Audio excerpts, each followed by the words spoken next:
My name is Emily. I blog over at Oh Magic Hour, and I have been wanting to do some booktubing for a little while. I watch a lot of videos on booktube, probably too many, and I thought I would try it. So, first video, here we go. I am actually going to blog about a readathon that I am doing starting on Monday. It is a library books readathon. I am a library book addict. I go to the library a gazillion times a week and get probably 50%, 75% or more of my books from the library. So when I saw this one, it's on a blog, Rachel Turns Pages, and I'll have the link below.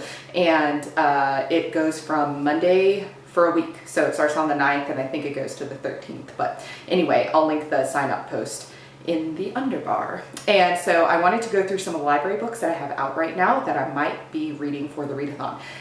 For readathons, I don't like to make definite reading lists because I'm a huge mood reader, and I just know that whatever I am reading, I'm going to want to change my mind or pick up something else. So I don't like to make firm to be read lists, but I know I have a pile of stuff that I will want to choose from.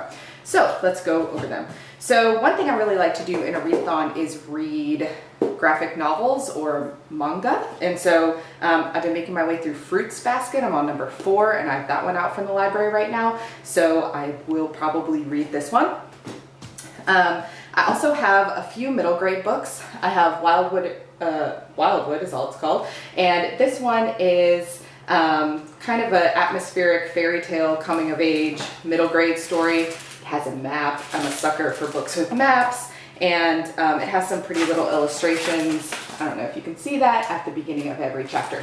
So I'm excited to read this one. Middle grades always go really quickly. Has some other illustrations kind of mixed in, and these are always really good for readathons, I think. Another middle grade book I have is The Blue Umbrella by Mike Mason. And this one was compared to Madeline L'Engle on the back, so I don't know if it really will be. It also has deckled edges, which I'm a sucker for, and it seems sort of fantasy-ish, and I really don't know anything else about it except it's about a 10-year-old boy whose mother is killed by lightning, and he's gone to live with his aunties, and we will see what happens from there. So I might be reading that one. I also have some YA that I might be reading. YA also tends to be quicker reads and therefore good for a readathon. What I don't like during a readathon, if you've ever done one, is getting caught in this big gigantic book that takes you all week to read and then you don't feel like you've accomplished very much. I like to knock a lot off of my TBR list during a readathon. So I've had The Winter's Curse from the library forever. I heard a lot about it when it first came up. It's by Marie Rutkowski. I don't know. So anyway, so I've had this from the library forever. I love the cover. It's so pretty. Even though I'm not usually a girl in dress cover person, she is holding a knife, which I feel like negates the whole thing. But it's really gorgeous, and I heard a lot of hype about it, so I wanted to wait to read it so that I didn't get too taken in and have too high expectations. So I might read that. I've also been making my way through this really fun little spy series, Cross My Heart and Hope to Spy by Ali Carter. She writes another series that I really like. I think she's the High Society author, and I've read all of those and I enjoy them. They're just fun, quick reads. This one's number 2. I also, YA, have Protector of the Small, which is the first book in the Kells series by Tamara Pierce. This is the 3rd series in the Tortall series. So there's Alana, and then there was the Immortals, and now there's this one, and it's number 1. And these are like a couple of hours to read, but so much fun. If you like sort of younger, I wouldn't call it middle grade, but it has sort of a younger tone. But if you like that kind of thing in fantasy and you haven't tried Tamara Pierce, you should really do it because it's so good. I also, YA fantasy, have Finnegan of the Rock, which I just desperately need to read. Melina Marchetta is like probably one of my favorite active authors.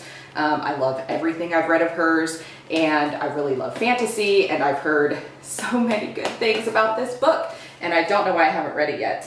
And I have all of them in the series. So this is the only one I have from the library, the only one I have on my Kindle. Anyway, so I need to read this. So this is definitely on the TBR.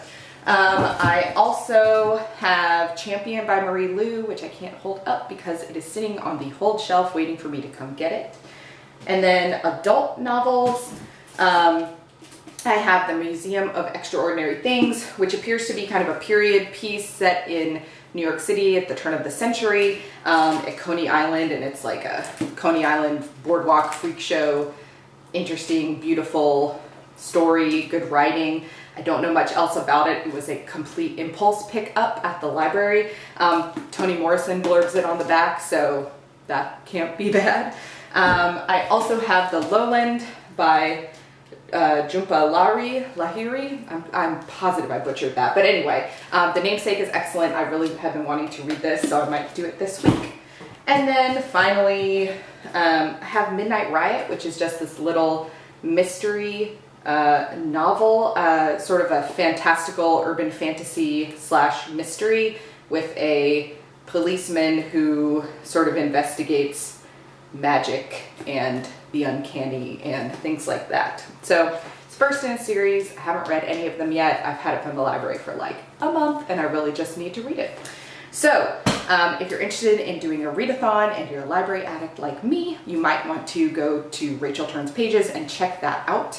I'm very excited to read some of these, and we'll probably come back to update you guys on how it went. In the meantime, I blog along with a co-blogger every day over at Magic Hour, so if you want to catch up on some other things that I've been reading and whatnot, I would love to see you there. Okay, bye.